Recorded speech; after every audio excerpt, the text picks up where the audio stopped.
Definition क्या होता है? A device which is used to convert chemical energy into electrical energy is called cell. मतलब एक ऐसा डिवाइस जो केमिकल एनर्जी को किसमें कन्वर्ट करता है? इलेक्ट्रिकल एनर्जी में कन्वर्ट करता है। उस डिवाइस को हम लोग क्या बोलते हैं? सेल बोलते हैं। मतलब सेल एक ऐसा डिवाइस है जो केमिकल एनर्जी को किसमें कन्वर्ट कर सकता है? इलेक्ट्रिकल एनर्जी में कन्वर्ट कर सकता है। क्लियर है? यहाँ पर तक केमिस्ट्री में भी पढ़ गया इलेक्ट्रोकेमिकल सेल। इलेक्ट्रोकेमिकल सेल का डेफिनेशन और सिर्फ सेल का डेफिनेशन दोनों क्या होता है? सेम। तो सेल एक ऐसा डिवाइस है जो केमिकल एनर्जी को किसमें कन्वर्ट कर सकता है? इलेक्ट्रिकल एनर्जी में कन्वर्ट कर सकता है। अब सेल के अगर हम टाइप्स देखें, टाइप्स ऑफ सेल, तो सेल के दो टाइप्स होते हैं, प्राइमरी सेल और secondary cell. There are two types of cell. पहला क्या सेल है? प्राइमरी सेल और सेकेंडरी सेल। प्राइमरी सेल एक ऐसा सेल होता है जिसको वन टाइम यूज करके हम उसको फिर से चार्ज करके यूज नहीं करते। वन टाइम, ठीक है? एक ऐसा सेल जिसका केवल एक बार प्रयोग किया जाता है और प्रयोग करने के बाद उसको थ्रो फेंकना पड़ता है। और एक ऐसा सेल जिसको बार बार यूज कर सकते हैं रिचार्ज करके। रिचार्ज बोलूंगा तो फिर पैसा का बात आ जाएगा, चार्ज बोल देते हैं, ठीक है? रिचार्ज नहीं करते हैं, चार्ज कर सकते हैं। अगर उसकी चार्जिंग उतर जाती है तो उसको फिर से चार्ज करके क्या किया जा सकता है? दोबारा उपयोग किया जा सकता है। उस सेल को हम लोग क्या बोलते हैं? क्या बोलते हैं? Secondary cell. सेकेंडरी सेल का एग्जांपल क्या होता है? हल्का हल्का खिसक जाओ, दीक्षा बैग को नीचे रखवा दे, बैठ जाओगे, फिर नीचे रखो बैग। हो गया एडजस्ट? मैं आगे बढ़ूं? हो गया ना? जिसको हम लोग एक बार यूज करते हैं, यूज करने के बाद अगर इलेक्ट्रिकल एनर्जी में केमिकल एनर्जी कन्वर्ट हो जाती है और फिर से उसको दोबारा उपयोग नहीं कर सकते, वो सेल क्या कहलाता है? प्राइमरी सेल कहलाता है। लेकिन एक ऐसा सेल जिसको चार्जिंग कर करके बार बार यूज कर सकते हैं, वो क्या कहलाता है? Secondary cell. लेकिन बेसिक चीज याद रखना, आज तक पूरे यूनिवर्स में या वर्ल्ड में ऐसा एक भी सेल नहीं बना है जिसकी कैपेसिटी खत्म ना हो। एक लिमिट के बाद सेकेंडरी सेल भी चार्ज नहीं होता है, उसको भी रिप्लेस करना पड़ता है। पुराने समय में जो बैटरी आती थी इसकी मोबाइल की, उसको निकाल के अपन देख सकते थे। अभी तो सब इनबिल्ट बैटरी आता है, उसको ढक्कन को खोल दोगे तो टूट जाएगा, सीधा सीधा चिपका हुआ रहता है। लेकिन पुराने समय में जो बैटरी आती थी, उस बैटरी को अगर किसी का पुराना फोन होगा तो खोल के देखना, उसमें लिखा रहता है चार्जिंग 200, 2700 टाइम्स, 3000 टाइम्स या 3500 टाइम्स। उसके बाद उस बैटरी में कार्बन जमना स्टार्ट हो जाता है और फूलना स्टार्ट हो जाता था, बैटरी फूल जाता है चार्जिंग करके, और आसानी से चार्जिंग बार बार उतरने लग जाती थी, तो आपको बैटरी चेंज करवाना पड़ता। तो सेकेंडरी सेल भी कंप्लीट बार बार चार्जिंग करके यूज नहीं किया जा सकता, उसमें भी लिमिटेशन होती है, क्योंकि उसके अंदर भी जो केमिकल है वो एक लिमिट तक बार बार कन्वर्ट हो सकता है, फिर उस केमिकल का भी यूज क्या हो जाता है? खत्म हो जाता है। तो बेसिक चीज याद रखेंगे, सेल एक ऐसा डिवाइस है जो केमिकल एनर्जी को किसमें कन्वर्ट करता है? इलेक्ट्रिकल एनर्जी में कन्वर्ट करता है। सेल दो टाइप्स के होते हैं, प्राइमरी सेल और सेकेंडरी सेल। लिखो बेको, सेल को प्राइमरी सेल बोलते हैं। Use and throw, use and throw मतलब एक बार लगाया, किसी भी अप्लायंसेस में चला लिए, डिस्चार्ज हुआ, फेंकना पड़ेगा, उसको दोबारा चार्जिंग नहीं किया जा सकता। लेकिन एक ऐसा सेल जिसको हम लोग बार बार चार्जिंग करके क्या कर सकते हैं? यूज कर सकते हैं, उस सेल को क्या बोलते हैं? Secondary cell.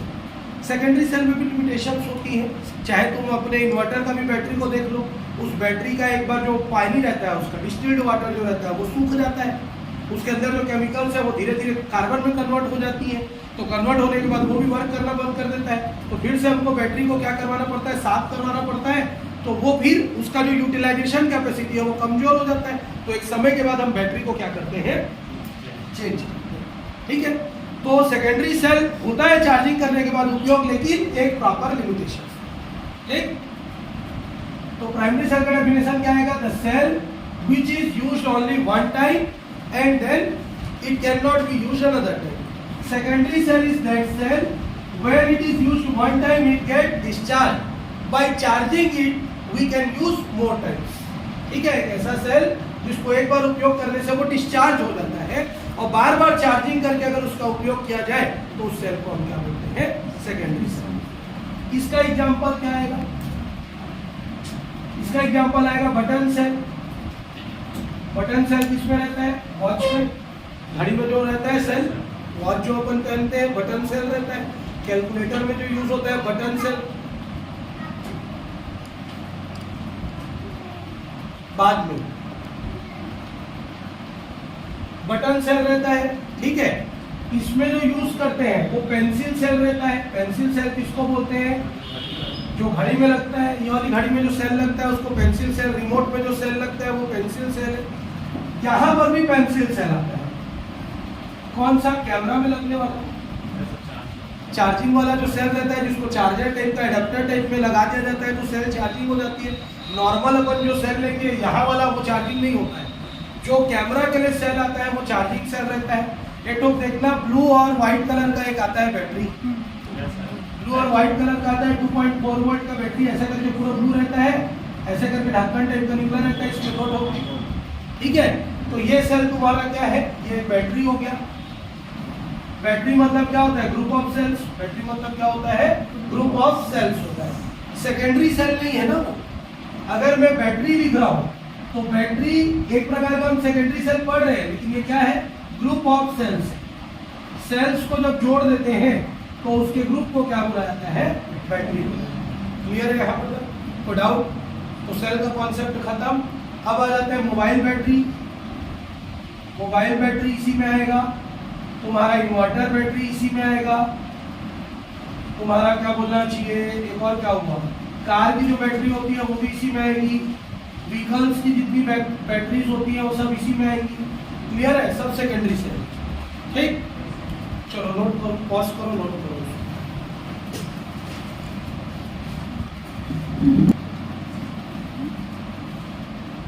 ईएमएफ का पूरा नाम क्या होता है, इलेक्ट्रोमोटिव फोर्स। और इलेक्ट्रोमोटिव फोर्स किसका होता है, सेल का। याद रखिए, इलेक्ट्रोमोटिव फोर्स किसका होता है, सेल का होता है, ठीक है।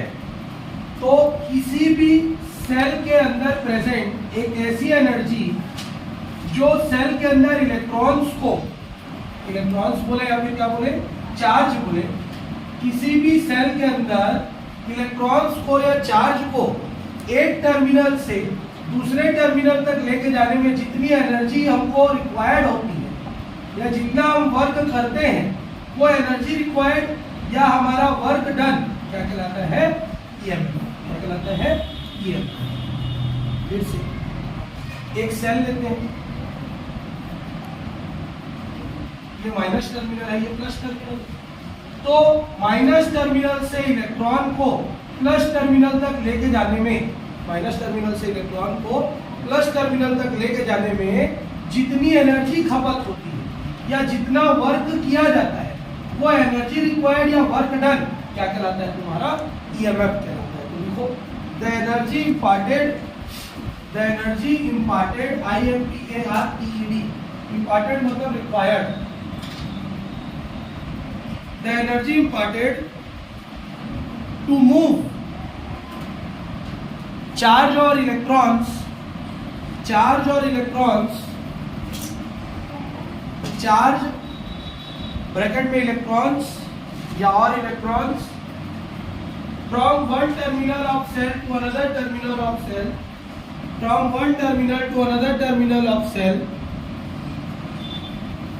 from one terminal to another terminal of cell,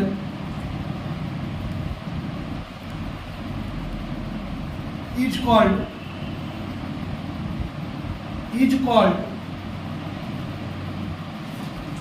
क्या, EMF of cell, EMF of cell।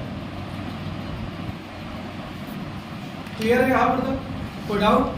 Cell के अंदर, इसके अंदर सेल के अंदर चार्ज या इलेक्ट्रॉन्स को अगर एक पॉइंट से दूसरे पॉइंट पर मूव करना है, सेल के अंदर चार्ज या इलेक्ट्रॉन्स को एक पॉइंट से दूसरे पॉइंट में मूव करना है तो जितनी एनर्जी रिक्वायर्ड होती है, जितना हमको वर्क करना पड़ता है, वर्क मतलब एनर्जी चाहिए, वर्क करने के लिए एनर्जी चाहिए, तो जितना एनर्जी चाहिए होता है, जितना वर्क करना पड़ता है, वो क्या कहलाता है, उसका ईएमएफ। क्लियर हो गया यहाँ पर तक? It is denoted by capital E, it is denoted by capital E, which is denoted by capital E, EMF. EMF को कैपिटल ई से डिनोट करते हैं। Its unit is volt, its unit is volt. Clear है यहां पर तक? कोई doubt? समझ में आया ईएमएफ? अब आ जाते हैं नेक्स्ट टॉपिक, इंपॉर्टेंट, इस साल ये आएगा पेपर में, छत्तीसगढ़ वाले में, internal resistance of cell. Internal resistance of cell. अभी तक का हम लोग पढ़ते थे रेजिस्टेंस, रेजिस्टेंस तो किसी भी वायर में, वायर या कोई सा भी एप्लायंसेस करंट को फ्लो होने से रोकता है, तो उसकी ये प्रॉपर्टी क्या कहलाती है, रेजिस्टेंस। किसी भी वायर या एप्लायंसेस में करंट को फ्लो किया जाए, और जो प्रॉपर्टी वायर या एप्लायंसेस में करंट को फ्लो होने से रोकती है, वो प्रॉपर्टी क्या कहलाती है, रेजिस्टेंस। लेकिन सेल में इंटरनल रेजिस्टेंस नया टॉपिक। सेल में इंटरनल रेजिस्टेंस मतलब अभी पढ़ के आ रहे हैं ईएमएफ में, क्या पढ़ के आ रहे हैं कि सेल के अंदर भी नेगेटिव टर्मिनल से पॉजिटिव टर्मिनल की तरफ क्या मूव करने की कोशिश करता है, इलेक्ट्रॉन्स। अब इलेक्ट्रॉन के फ्लो होने में जो क्या डालेगा, बाधा डालेगा। The property which hinders the flow of charge inside any cell is called internal resistance of cell. Clear है कि नहीं? सेल के बाहर अगर है तो वो क्या कहलाता है, रेजिस्टेंस, क्योंकि सेल के बाहर या तो एप्लायंसेस में मिलेगा या तो वायर में मिलेगा, वायर में ही जनरली मिलता है रेजिस्टेंस। लेकिन सेल के अंदर जो प्रॉपर्टी चार्ज को एक जगह से दूसरी जगह फ्लो होने से रोकेगी, हाइंड्रेंस करेगी, वो प्रॉपर्टी क्या कहलाएगी, इंटरनल रेजिस्टेंस ऑफ सेल। तो जनरली अगर मैं सेल को इस तरीके से ड्रॉ करूं, ये माइनस टर्मिनल, ये प्लस टर्मिनल, तो मैं रेजिस्टेंस को यहीं पे नहीं बता सकता। तो उसके लिए हम लोग क्या करते हैं कि ऐसा होता है, ये इंटरनल रेजिस्टेंस आर हो गया और इसको पूरा सेल मान लेते हैं। क्लियर? वायर नहीं हुआ, ड्राइंग बना रहे हैं, it is our completely cell. ठीक? क्योंकि इन दोनों के बीच में तो कुछ प्रेजेंट नहीं होता है, माइनस टर्मिनल प्लस टर्मिनल के बीच में। अगर मैं वहां रेजिस्टेंस को ड्रॉ कर दूंगा तो खत्म हो जाएगा वो ड्राइंग, सर्किट पूरा हो जाएगा। अगर मैं यहाँ पे बना दूं इसको तो फिर आउटर सर्किट हो गया। ठीक है? तो समझने के लिए, अपनी समझ के बनाने के लिए हम लोग रेजिस्टेंस को यहाँ बना देते हैं, और ये इसको चारों साइड से डॉटेड लाइन से डिनोट कर देता है, जो इस चीज को बताता है सेल। क्लियर है यहाँ पर? इस चीज को याद रखना है, बहुत बड़ा कंफ्यूजन है।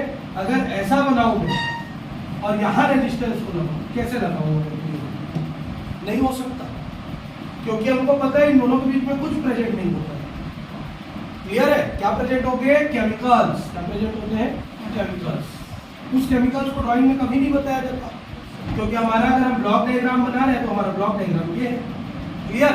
अब हमको पढ़ना है इंटरनल रेजिस्टेंस का कॉन्सेप्ट। तो उस कॉन्सेप्ट के लिए हम लोग मानते हैं कि पूरा सेल इतना बड़ा है, जिसमें ये टर्मिनल्स है और ये इंटरनल रेजिस्टेंस है। हम लोग मान लेते हैं इंटरनल रेजिस्टेंस बाहर में, क्योंकि हमको ड्राइंग में अंदर दिखाते नहीं बनते। लेकिन ओरिजिनलिटी में ये कोई सा ऑब्जेक्ट नहीं है, एक प्रकार की प्रॉपर्टी है जो इस सेल के बीच में प्रेजेंट होती है। प्रॉपर्टी है ना, रेजिस्टेंस कोई ऑब्जेक्ट तो है नहीं, ये सिर्फ प्रॉपर्टी है, तो इसलिए इसको बाहर होता है। अब इस सर्किट को हम ज्वाइन कर देते हैं एक आउटर रेजिस्टेंस से, एक वायर से, जिसका रेजिस्टेंस कितना है, मान चलते हैं। क्लियर है? तो इंटरनल रेजिस्टेंस का डेफिनेशन क्या लिखाएगा? The property which hinders flow of charge electrons inside cell is called internal resistance of cell. Internal resistance of cell. Cell के अंदर जो प्रॉपर्टी चार्ज या इलेक्ट्रॉन को फ्लो होने से रोकेगी वो प्रॉपर्टी क्या कहलाएगी? इंटरनल रेजिस्टेंस कहलाएगी। क्लियर है? इंटरनल रेजिस्टेंस को मंजरी तेरे को आखिरी बार पूछ रहा हूँ, मेरे पढ़ाते टाइम लिखना नहीं। तेरे कमजोर होने का कारण वही है कि तू आंसर क्यों नहीं दे पाते, सुनती नहीं है। अपना दिमाग लगा के लिख लो, अदरवाइज नहीं लेना। जो फैक्ट है वो बता रहा हूँ। कभी भी हम लोग जब पढ़ते हैं, you are not college student. College में जो लेक्चर चलता है वो 15 पेज 16 पेज का लेक्चर होता है, तो टीचर जो बोल रहा है उसको नोट करना पड़ता है 15 पेज 16 पेज। बट 12 तक का जो कोर्स रहता है कॉन्सेप्चुअल कोर्स होता है। कॉन्सेप्ट क्लियर करो फिर उसको नोट करना। तो एक बार पूरा कान में जाने दिया करो। मैं लिखने के लिए समय देता हूँ, ऐसा नहीं कि नहीं देता हूँ। कान में एक बार पूरा स्ट्राइक करे, माइंड को स्ट्राइक करे, वर्ड्स को कैप्चर करो तुम लोग। और तुम लिखोगे भी, देखोगे भी, सुनोगे भी, एक साथ तीनों काम नहीं हो सकता है। या तो लिख लो, या तो सुन लो, या तो पढ़ लो। एक ही चीज करो एक टाइम, ठीक है? उसको कॉन्शियसनेस बोलते हैं, कॉन्सेंट्रेशन बोलते हैं। चलो, तो एक ऐसी प्रॉपर्टी जो करंट को फ्लो होने के लिए रोकती है वो क्या कहलाती है? इंटरनल रेजिस्टेंस ऑफ सेल कहलाती है। मान लेते हैं हमारा सेल का ईएमएफ कितना है? E, और इंटरनल रेजिस्टेंस कितना है? R, और उसमें हम लोग एक बाहर से रेजिस्टेंस जोड़ दिया कैपिटल R। तो यहाँ से यहाँ तक का पोटेंशियल कितना होगा? और इसमें जो करंट फ्लो होगा वो कितना होगा? I होगा। क्लियर है यहाँ पर तक? तो हम क्या जानते हैं? Total current is equal to total EMF upon total resistance. क्या जानते हैं? Total current is equal to total EMF upon total resistance. कहाँ से जानते हैं? Ohm's law. क्या है? V is equal to IR, I is equal to V upon R। Total current, total EMF, total. Clear है यहाँ पर तक? समझ में आया कि नहीं आया? टोटल करंट कितना दिख रहा है? I। टोटल ईएमएफ कितना दिख रहा है? E। टोटल रेजिस्टेंस कितना दिख रहा है? R और R। इक्वेशन नंबर क्या होगा? कोई डाउट यहाँ पर? बट फ्रॉम ओम्स लॉ, कौन सा लॉ लगाएंगे? Ohm's law.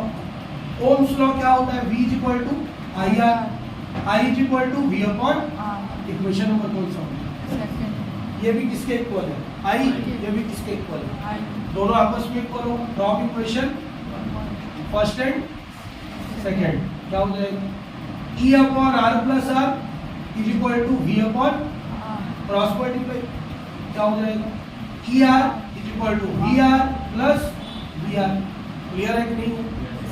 ER VR VR क्या हो जाएगा? मतलब ER minus VR is equal to कितना होगा?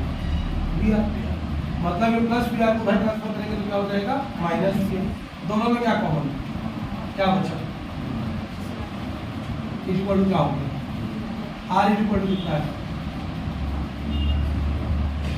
E minus V upon point, दो पार्ट में डिवाइड करो। E upon V first part, V upon V, V और V। सो R की वैल्यू कितनी आती है? R E upon V minus, ये किसका फॉर्मूला है? Internal resistance of cell. Clear? समझ में आया कि नहीं आया? तो इंटरनल रेजिस्टेंस ऑफ सेल क्या होता है? सेल के अंदर चार्ज या इलेक्ट्रॉन को एक टर्मिनल से दूसरे टर्मिनल में जाने के लिए जो प्रॉपर्टी रोकती है वो प्रॉपर्टी क्या कहलाती है? इंटरनल रेजिस्टेंस ऑफ सेल कहलाती है। जनरली हम जानते हैं कि इंटरनल रेजिस्टेंस प्रॉपर्टी और बीच में प्रेजेंट होती है, लेकिन हम डाउट में नहीं आने के लिए उसको बाहर बना लेते हैं और सेल को पूरा इतना मान लेते हैं जिसका ईएमएफ क्या है? इंटरनल रेजिस्टेंस है। अब इसको किससे जोड़ देते हैं? बाहरी रेजिस्टेंस R से जोड़ देते हैं। जैसे ही जोड़ेंगे करंट I फ्लो होगा तो एक पोटेंशियल क्या क्रिएट हो जाएगा? V। फिर हम क्या जानते हैं? Total current is equal to total EMF upon total resistance, I is equal to E upon R plus R। Ohm's law से क्या जानते हैं? V is equal to IR, I is equal to V upon R। दोनों equation किसके equal दिख रहा है? I के इक्वल दिख रहा है, इसलिए फ्रॉम इक्वेशन 1 एंड 2 दोनों इक्वेशन का RHS को इक्वल कर दिया। क्रॉस मल्टीप्लाई किया तो V into VR, V into R, VR। फिर VR को ट्रांसफर किया तो ER minus VR is equal to VR हो गया। दोनों में क्या कॉमन दिख रहा है? R। फिर ये V क्या था? मल्टीप्लाई में तो इधर जाके क्या हो गया? डिवाइड, पार्टीशन कर दिए। E अपॉन V अलग, V अपॉन V अलग, V और V कट गया, कितना बचा? आंसर 1। पॉज करो, नो। करंट करंट डेंसिटी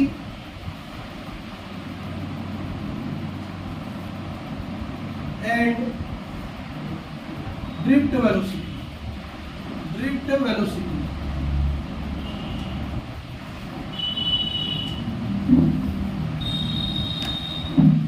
किसमें रिलेशन निकालना है? करंट डेंसिटी और ड्रिफ्ट वेलोसिटी। करंट को किससे डिनोट करते हैं? धरती आई। करंट डेंसिटी को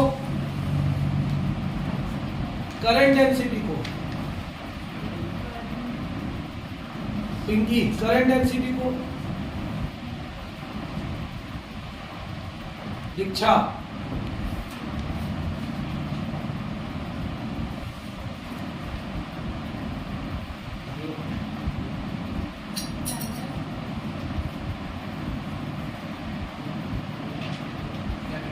कैपिटल जे। और ड्रिफ्ट वेलोसिटी को विडी। याद रखो, तुम लोगों को 3 दिन का याद नहीं है, तुम लोग ऑन करो वीडियो। रिलेशन किसके बीच में निकालना है? आई जे और वीडी के बीच में रिलेशन निकालना है। करंट डेंसिटी और ड्रिफ्ट वेलोसिटी।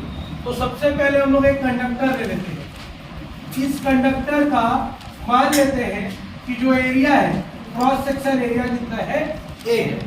और इसकी जो लेंथ है, वो लेंथ कितनी है मान के चलते हैं? L length. तो consider a wire, consider a conductor of length L and area A. अब इस कंडक्टर या वायर को हम लोग किससे जोड़ देते हैं? बैटरी से। किससे जोड़ देते हैं? बैटरी से। बैटरी से जोड़ेंगे तो क्या फ्लो होगा? इसमें आई करंट फ्लो होगा। तो इसके टर्मिनल्स पे क्या बन जाएगा? पोटेंशियल। और लगातार अगर इस पे आई करंट फ्लो होगा तो इसके चारों तरफ क्या बनेगा? Electric field. क्या बनेगा? चारों तरफ एक इलेक्ट्रिक फील्ड। क्लियर है कि नहीं है? क्लियर हो गया यहाँ पर तक। अब we know that current is equal to क्या होता है? Charge upon time. Current is equal to क्या होता है? Charge upon I is equal to क्या होता है? Q upon. क्लियर है यहाँ पर? समझ में आया कि नहीं? Equation number 1। Q is equal to क्या होता है? N E. Q is equal to क्या होता है? एनी। लुकेश बताएगा कौन सा फार्मूला है? Q is equal to N E किसका फार्मूला है?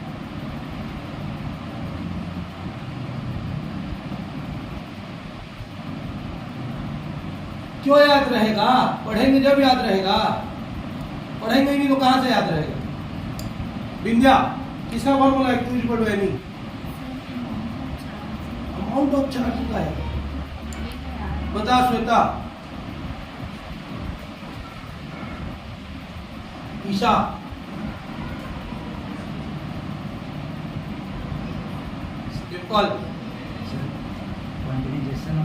क्वांटाइजेशन ऑफ चार्ज का फॉर्मूला है। इसको बोलते हैं पढ़ाई। फिर तुम लोगों को लगेगा कंपेयर कर रहे हैं, वो मेरे पास पढ़ा नहीं है, लेकिन नो डाउट स्कूल में पढ़ा होगा वो। उसके बाद चैप्टर कंप्लीट हुआ है, तुम्हारा भी हो गया है, तुम लोग को होशावास नहीं है। Q is equal to N E क्या है? Quantization of charge. क्यों है? क्योंकि चार्ज को क्रिएट और डिस्ट्रॉय नहीं कर सकते, मतलब उसकी वैल्यू को सिर्फ हम बढ़ाया घटा सकते हैं। पढ़े? फिर भी तुमको याद नहीं है। तो क्यू इज इक्वल टू क्या होगा? एनी।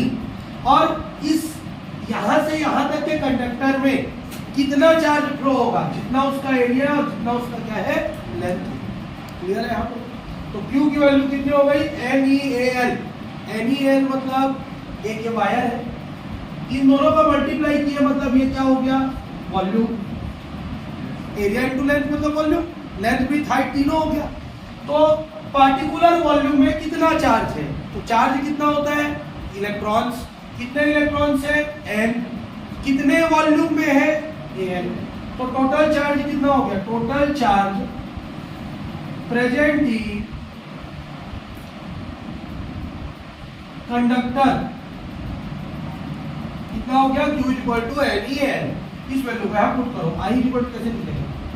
NeAl अपॉन T लिखेगा। बट वेलोसिटी इक्वल टू क्या जानते हैं? डिस्प्लेसमेंट अपॉन टाइम या डिस्टेंस अपॉन टाइम। वेलोसिटी को किससे डिनोट करते हैं? Vd। डिस्प्लेसमेंट को किससे डिनोट करते हैं? लेंथ। डिस्प्लेस तो ऐसी हो रहा है ना, लंबाई पे डिस्प्लेसमेंट होगा। टाइम को किससे डिनोट करेंगे? टी। किससे डिनोट करेंगे? तो एल अपॉन टी की जगह हम क्या लिख सकते हैं? एल अपॉन टी की जगह हम क्या लिख सकते हैं? तो आई इक्वल टू कितना होगा? N E A V D. हो गया रिलेशन। करंट और किसके बीच का निकला? करंट और drift velocity. But J is equal to क्या जानते हैं? करंट डेंसिटी का फॉर्मूला बताओ। करंट डेंसिटी का डेफिनेशन बता दो, चलो कोई भी कुछ डेफिनेशन बोल। पलक पढ़ेंगे जब पता रहेगा। दीक्षा